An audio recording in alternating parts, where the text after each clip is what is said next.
Vamos abrir as nossas Bíblias no primeiro livro da Bíblia, Gênesis, capítulo de número 17, se o computador me ajudar, versículo 1.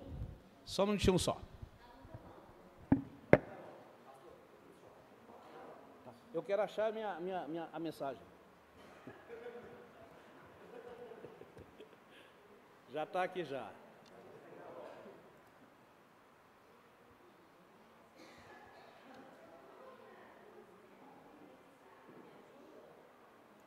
Só aumentar aqui a fonte que vai dar certo.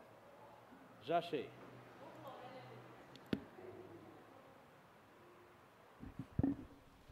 Quando atingiu Abrão a idade de 99 anos, apareceu-lhe o Senhor e disse-lhe: Eu sou Deus Todo-Poderoso, anda na minha presença e sê perfeito.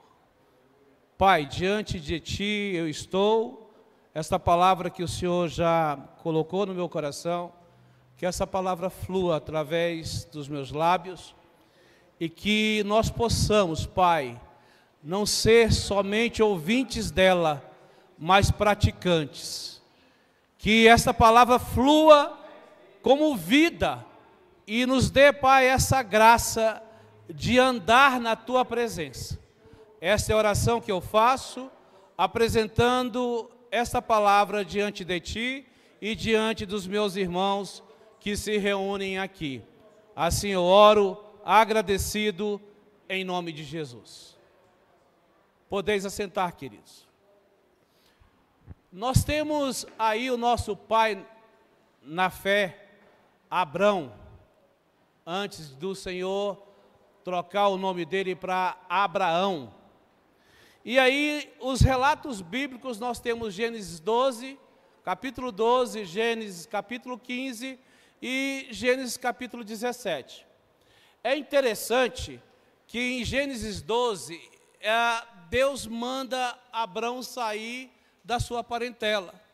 Aonde ele estava era um povo idólatra, o seu próprio pai era feitor de ídolos, e Deus fala: olha, sai da tua parentela. Essa parentela onde você vive não é o teu lugar é na minha presença. E aí Abraão obedece esse chamado junto com Sara. Infelizmente ele leva a Ló, seu sobrinho, e teve alguns prejuízos em virtude disso. Ele tinha na época, quando Deus o chama, 75 anos de idade. E quando, depois em Gênesis 15, Deus lhe faz uma promessa que a descendência dele seria numerosa, incontável como a areia do mar e como as estrelas. Mas ele fala: olha, eu não tenho um descendente, a mulher dele, Sarai, era estéril, enfim. E aí, em Gênesis 17, que foi o texto que nós acabamos de ler, nós vemos Deus se apresentando novamente a Abrão. E aí nós temos aqui a primeira vez aonde Deus, ele diz que ele é o Todo-Poderoso. Até então, Deus não havia falado com ninguém, se apresentado diante de ninguém como o Todo-Poderoso, o El Shaddai. Então o El Shaddai se apresenta diante deste homem. E é interessante a gente observar, 75 anos de idade quando Deus apareceu a Abrão pela primeira vez. E agora ele já tinha 99 anos. São quantos anos? 99 menos 75? 24 anos. Então aquela palavra, aquela promessa, em Gênesis 15, os estudiosos dizem que já tinha percorrido 13 anos. Ou seja, da promessa que ele teria um filho, agora quando Deus se apresenta e fala que realmente isso vai acontecer, Deus, não que ele vai fazer uma aliança novamente com Abraão, mas ele vai ampliar essa aliança. E aí a gente para pensar o quanto nós somos imediatistas. Ele esperou 24 anos, depois da promessa de ser sua descendência ser numerosa, Deus só se apresenta a ele 13 anos depois. E às vezes nós queremos fazer oração fast food, né? Como se fosse um micro-ondas. A gente programa lá, pufo, aperta o start e a coisa acontece. Mas com Deus não é assim. E esse pai na fé, ele aprendeu a descansar em Deus. Ele aprendeu a saber que o Deus que prometeu, ele é fiel para cumprir. E é isso que nós temos que estar alertas e atentos. Se Deus tem uma promessa na sua vida, querido, isso vai se cumprir. O tempo é o tempo Kairos, é o tempo dele, não é o nosso tempo Cronos, como esse relógio está marcando aqui. Eu vi o pastor Caleb trazendo um testemunho que há mais de 30 anos, uma profeta se levantou dizendo que ele iria para a Europa, que ele iria para Portugal. E 30 anos depois, a promessa se cumpriu. Está lá Joaquim e Maria comendo pastel de Belém. Então, é isso que nós temos que aprender. Como o pastor Maurício hoje colocou o Salmo 37:5, é descansar em Deus. É se atirar como um bebê que se atira diante de um pai. É se lançar nas promessas do Todo-Poderoso. E aqui nós vemos que depois da queda, o homem foi criado, antes da queda, a imagem e semelhança de Deus. E diante disso nós perdemos essa comunhão. Depois da queda, nós não tínhamos mais acesso, antes do advento de Cristo, à presença de Deus. E quando chega esta graça maravilhosa, essa manifestação da graça sobre a vida do nosso pai na fé, que é Abraão no caso, e esta aparição de Deus nos instiga hoje o dever de andarmos na presença de Deus. Foi interessante que o irmão Juscelino, fazendo a explanação aqui logo na introdução, ele falou de andar na presença de Deus, no caminho de Deus e ser perfeito. Eu falei, olha o sinal, olha Deus confirmando a palavra. O último louvor que nós cantamos foi o quê? Eu me rendo, e que essa presença seja sempre nas nossas vidas. Mas a pergunta é como nós podemos e nós devemos andar na presença de Deus e ser perfeito. Somos humanos, somos falhos, pecamos, erramos. E é interessante que quando nós casamos, quando nós nos relacionamos com os nossos irmãos, se você tem um amigo mais chegado, você começa a adquirir até os hábitos dele, a fala dele, não é? Muito da minha fala tem muito da Clau, e dela também para comigo. Então nós aprendemos e nós somos ensinados, nós somos contagiados por essa presença. A presença de um cônjuge, a presença de um amigo. Então, isso é natural. Então, o que vai te identificar, se você realmente, uma das coisas que vai identificar se você está andando na presença de Deus, é se você tem cogitado das coisas do céu. É se você tem sido realmente identificado, não pela sua aparência, mas pela sua fala, pelas suas atitudes, por aquilo que você diz, por aquilo que você pratica. E aí nós podemos ter a grata alegria de falar, e alguém falar de ti, verdadeiramente, ali é um homem de Deus, verdadeiramente, ali é uma mulher de Deus, porque está andando na presença de Deus. E esta identidade, ela vai se construindo ao longo da nossa caminhada com Cristo. De uma forma simplista, poderíamos responder esta pergunta da seguinte forma: é fácil, pois estarei andando na presença de quem é perfeito. mas eu não sou perfeito. Como conseguirei? A palavra de Deus responde. Se puder projetar para mim, Pedro, por gentileza, João capítulo de número 3. Então, o primeiro aspecto, a primeira ensino, o primeiro agir de Deus na nossa vida, e aí eu quero abrir um parênteses e fechá-lo rapidamente. Eu tenho a seguinte teoria: nós pentecostais, no começo da nossa caminhada, principalmente quem foi da Assembleia de Deus, nós tínhamos uma busca tremenda pelo batismo com o Espírito Santo, que era a evidência do falar em línguas.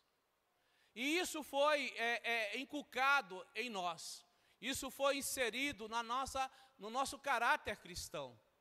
Então nós tínhamos isso como primazia para ser crente, para ser cheio do Espírito Santo.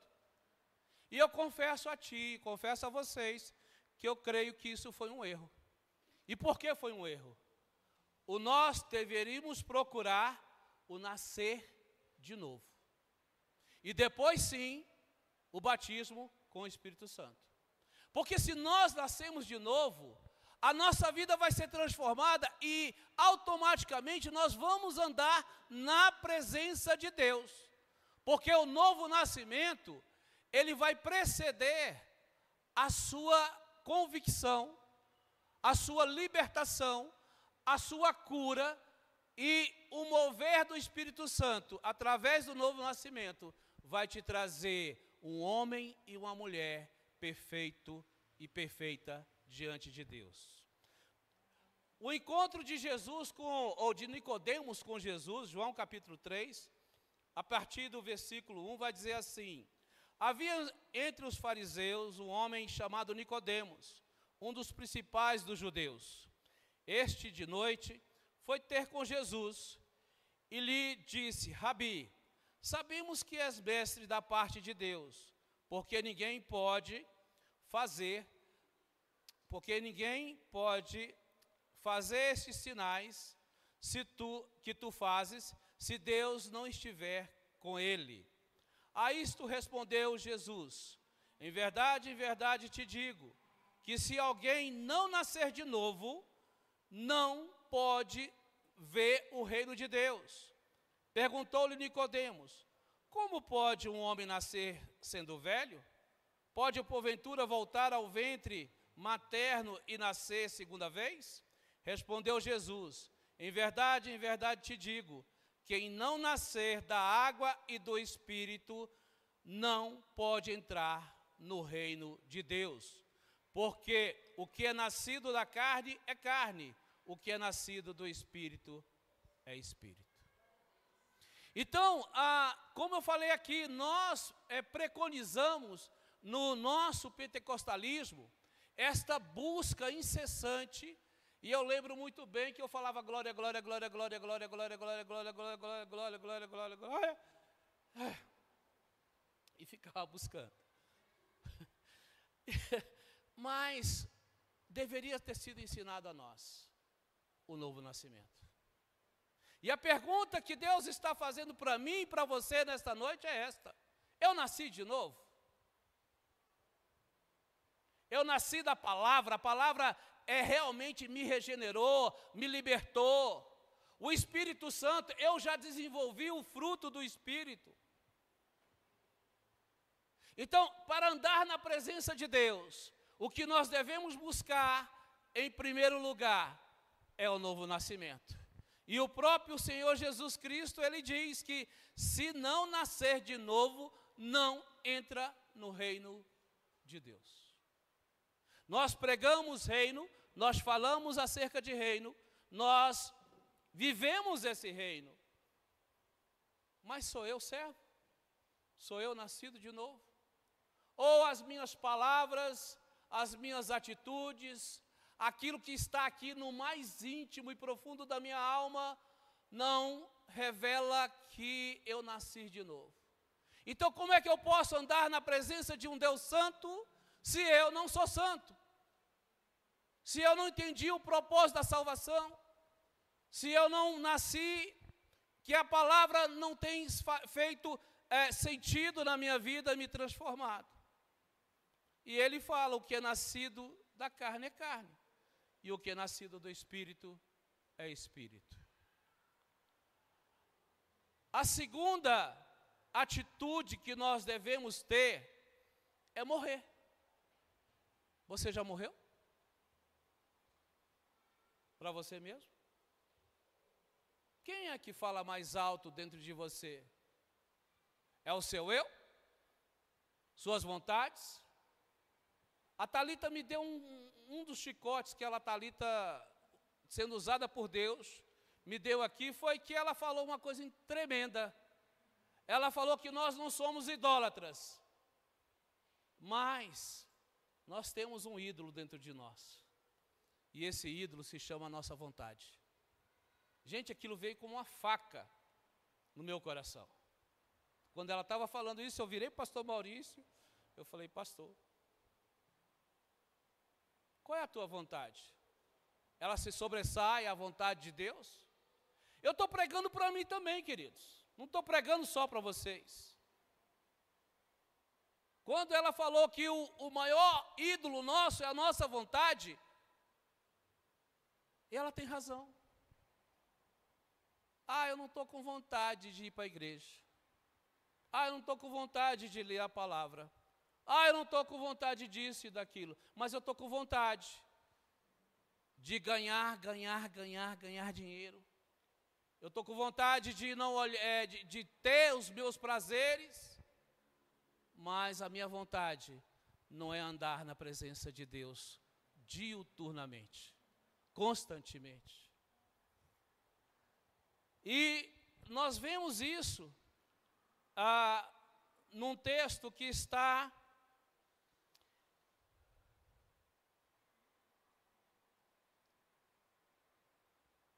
eu vou achar aqui a referência. Não é possível que eu não anotei. Não anotei. Mas é Efésios, capítulo 4, que diz assim: porque eu, mediante a própria lei, morri para a lei, a fim de viver para Deus.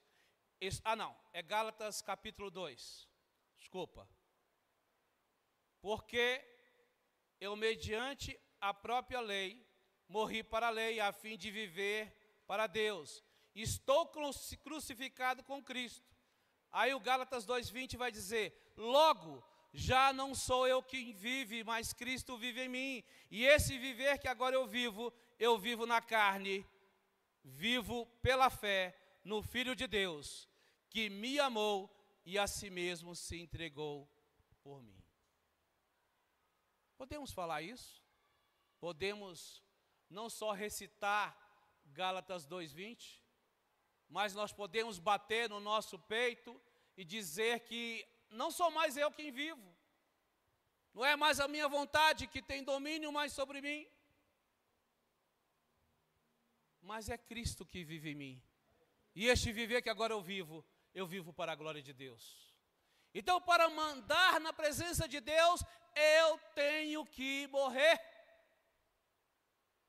Eu tenho que subjugar todos os instantes esse velho homem, que quer ressuscitar, que quer viver, que quer se exaltar diante do Espírito Santo que habita em cada um de nós.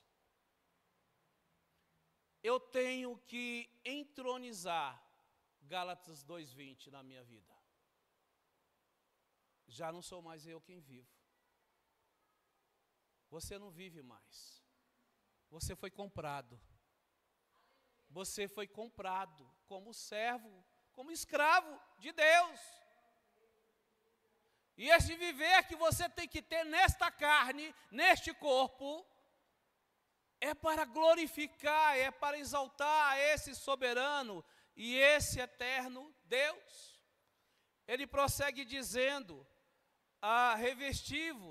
revestido novo homem, isto portanto digo, e no Senhor testifico, que não mais andeis como também andam os gentios, na vaidade dos seus próprios pensamentos, obscurecidos de entendimento, alheios à vida de Deus, por causa da ignorância em que vivem pela natureza do seu coração. Cristianismo é isso. Vida cristã é isso. Andar na presença de Deus é isso. Fazendo uma análise bem fria neste momento, olhando para aqui, o que aconteceu, por exemplo, ontem com você. O quanto de Deus você praticou. Das 24 horas que Deus te deu ontem, que nos deu ontem, tirando o sono, o tempo de sono. O andar na presença de Deus representa quanto? 10, 20, 30, 60%. E esse autoexame nós devemos fazer. É este autoexame que nós devemos chegar, como toda empresa faz um balancete. Mas nós não devemos fazer esse balancete no final do ano. Nós devemos fazer esse balancete todos os dias. Quando nós dobrarmos os nossos joelhos, no nosso devocional, peça ao Espírito Santo que faça esse balancete, que mostre para você o quanto você tem andado na presença dEle, o quanto nós temos andado na presença dEle.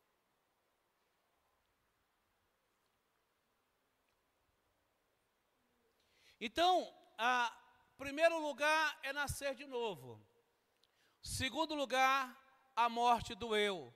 E aí eu faço um paralelo com Lucas 9:23, que diz: se alguém quiser vir após mim, negue-se a si mesmo, tome a sua cruz e siga-me.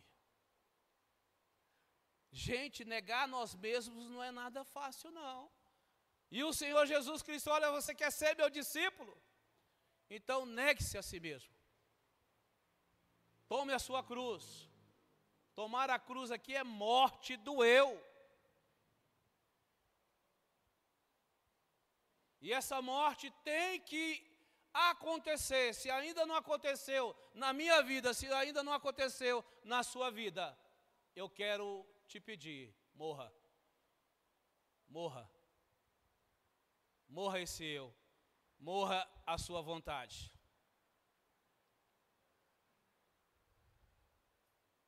Nós não temos aqui um santômetro, não é? Para colocar aqui no meu pulso, ou um aparelho para colocar na minha cabeça e ver qual é o grau de santidade que eu tenho. Mas nós temos Gálatas, capítulo 2, Gálatas, capítulo 5, a partir do versículo 16, ele vai trabalhar isso. Digo, porém, andai no Espírito, e jamais satisfazeis a concupiscência da carne.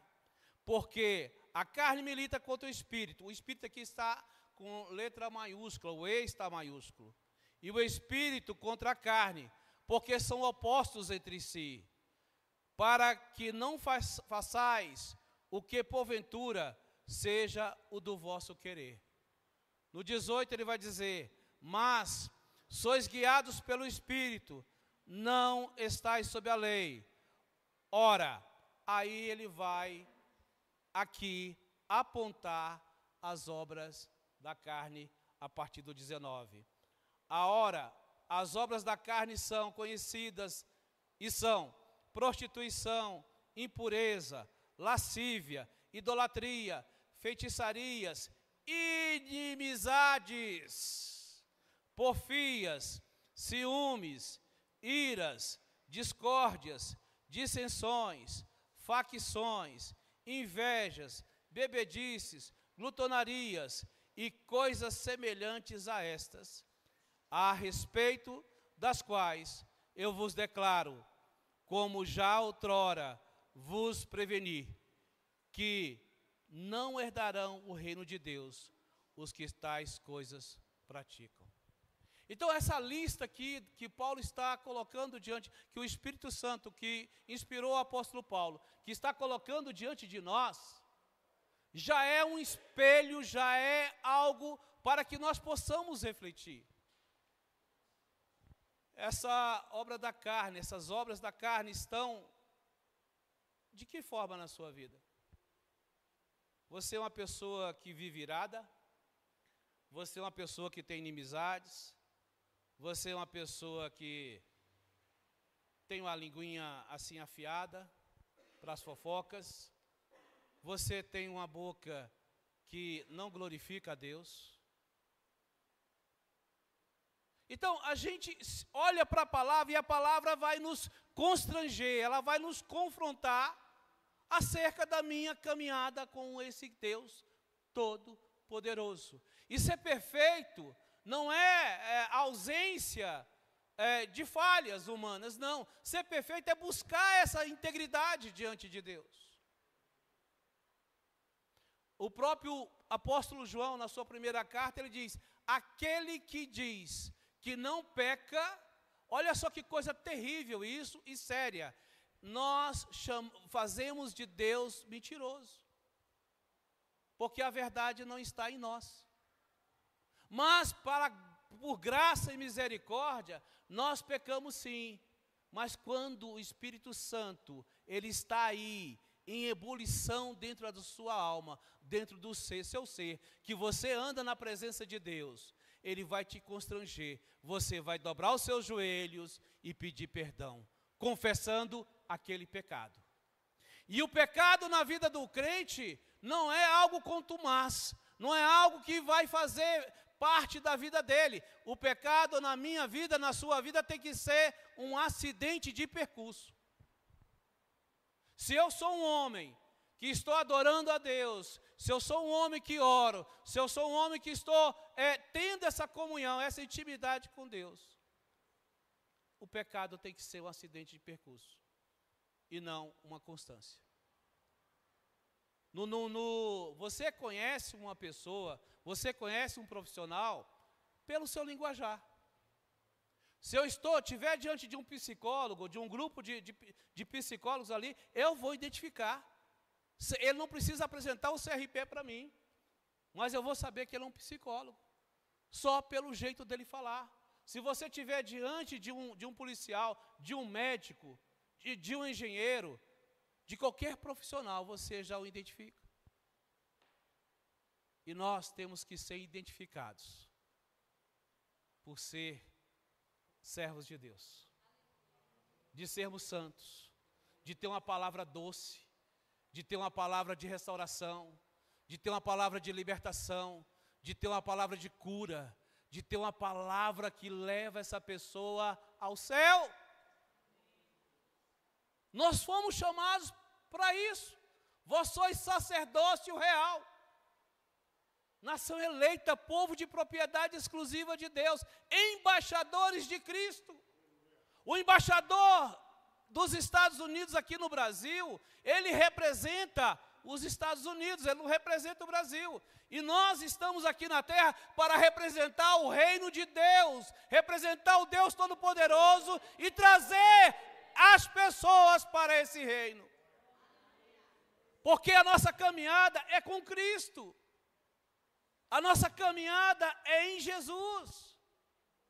E nós temos que vivenciar isso no nosso dia a dia, na nossa vida. E foi para isso que nós fomos chamados, queridos. Eu tinha uma pseudo-ideia quando eu me converti, quando Deus me alcançou. Eu pensava que era simplesmente parar de falar palavrão, parar de beber aquela caninha que eu tomava, parar de fumar o cachimbo do diabo, que era o cigarro, e ir para a igreja. Estava resolvida a minha vida. Lê do engano. E tem pessoas que ainda estão vivendo esse lê do engano, vivendo esse engano maligno. Isso faz parte da conversão. Mas isso não é tudo na conversão. Na conversão, nós temos que morrer, negar a nós mesmos, mudar, não só largar os vícios, mas nós temos que nos revestir desse novo homem. Porque esse é o propósito de Deus.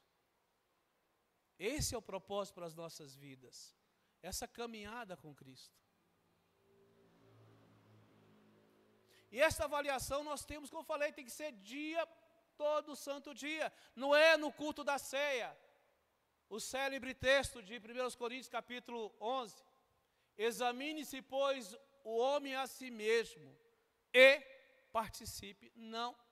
Não é uma vez por mês que eu vou chegar aqui na IET, diante da mesa do Senhor, e me examinar. Esse examinar-se é constante.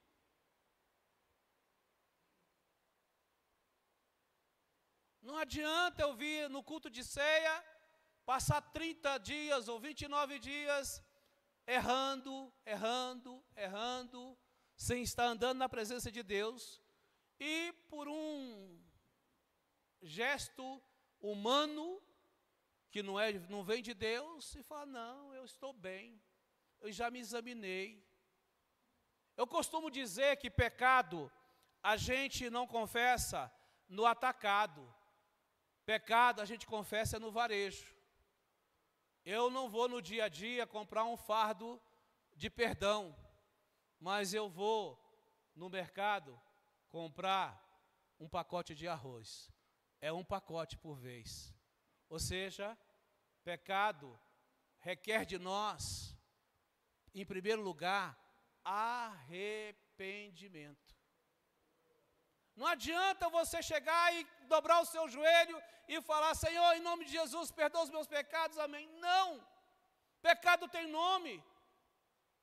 Pecado tem consequência, pecado tem um fator gerador. Existe um motivo para você estar pecando.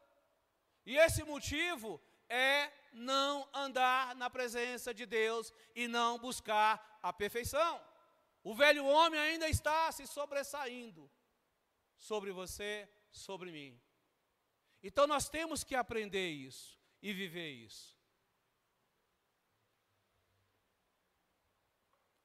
E esse revestir do novo homem é uma busca constante em nossas vidas.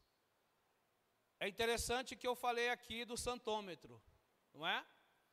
E aí nós vemos Gálatas a partir do 5:23, se não me engano, que ele vai trazer o fruto do Espírito. Aí eu vou ver. 22. 5:22 de Gálatas. Aí eu vou ver se realmente eu estou andando na presença de Deus. Aqui está não o diagnóstico, né? O diagnóstico, aqui vai estar o revelar-se de Deus em mim. E ele vai dizer, mas o fruto do Espírito é amor. Você tem amado? Alegria. Independente da situação que você está vivendo, você é uma pessoa feliz, você é uma pessoa alegre. Ou você é um murmurador, ou você é igual a hiena. Ó vida, ó céus, ó luta, ó dor. Mas a alegria do Senhor é a nossa força. É isso que nos impulsiona a saltar de alegria na presença de Deus, mesmo diante das adversidades. Porque eu estou andando na presença de Deus, e Ele tem me sustentado, Ele tem me segurado, Ele tem me ensinado, Ele tem me ouvido, e Ele tem me agraciado com a sua doce presença. E o apóstolo Paulo continua, paz. Gente, quantas pessoas que essa palavrinha de 3 letras não fazem parte da sua vida, da sua existência. Que coisa terrível. Eu tenho uma pessoa bem próxima a mim, que eu evito de estar com ela.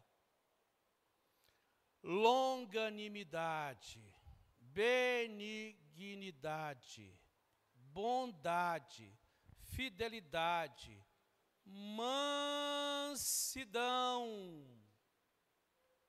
domínio próprio. Contra essas coisas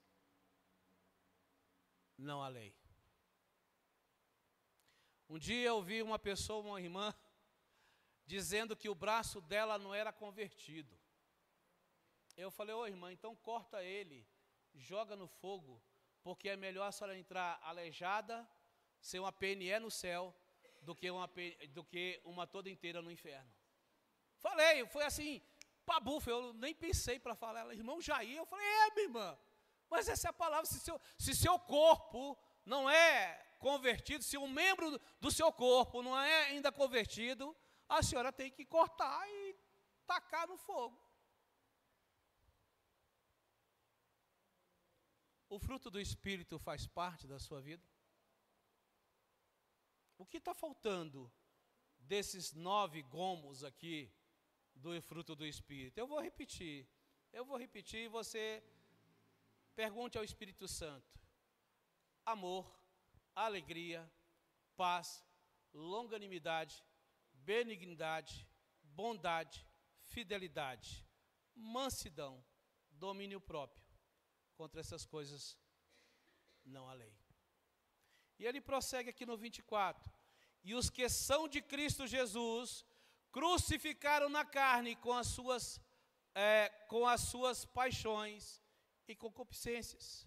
Se vivemos no Espírito, andemos também no Espírito. É desafiador? É. Mas você não vai fazer isso sozinho, não. Você vai fazer isso sendo ministrado pela palavra, sendo ministrado pelo seu devocional, sendo ministrado pela essa caminhada com Deus. E Deus falou isso para Abraão: eu sou o Todo-Poderoso, então não depende de você, sou eu que efetuo o querer na sua vida. Mas para que isso aconteça, eu tenho que me negar a mim mesmo. Eu tenho que realmente aceitar de uma forma plena essa graça sobre as nossas vidas.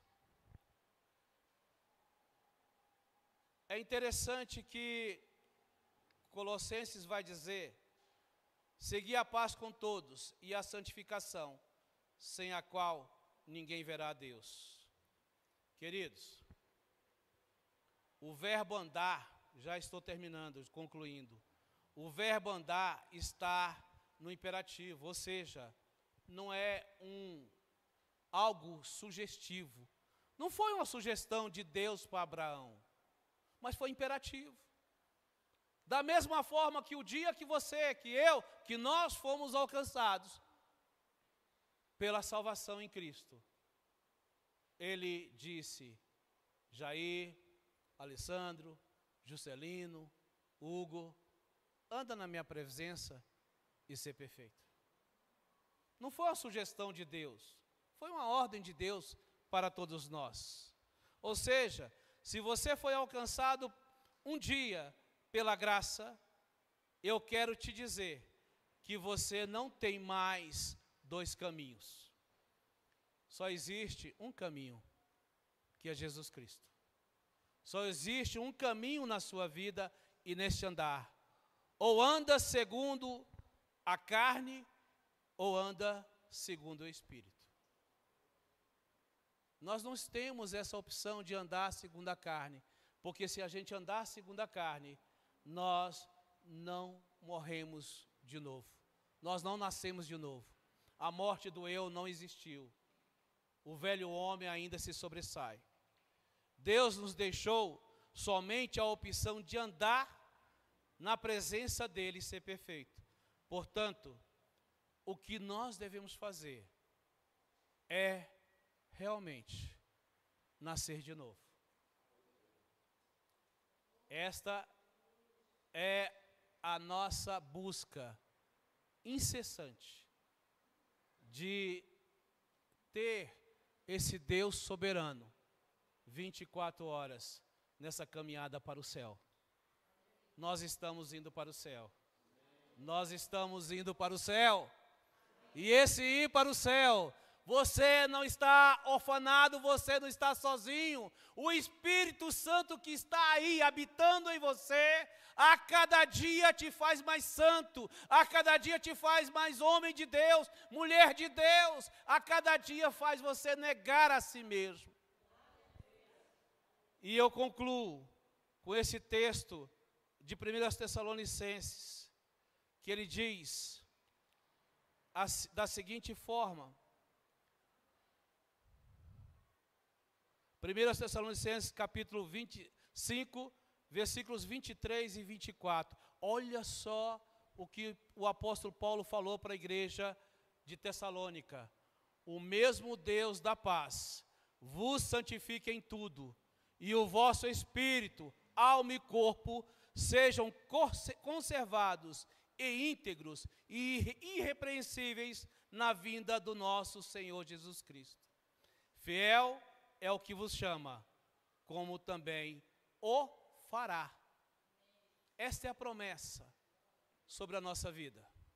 Ele vai nos santificar, corpo, alma e espírito.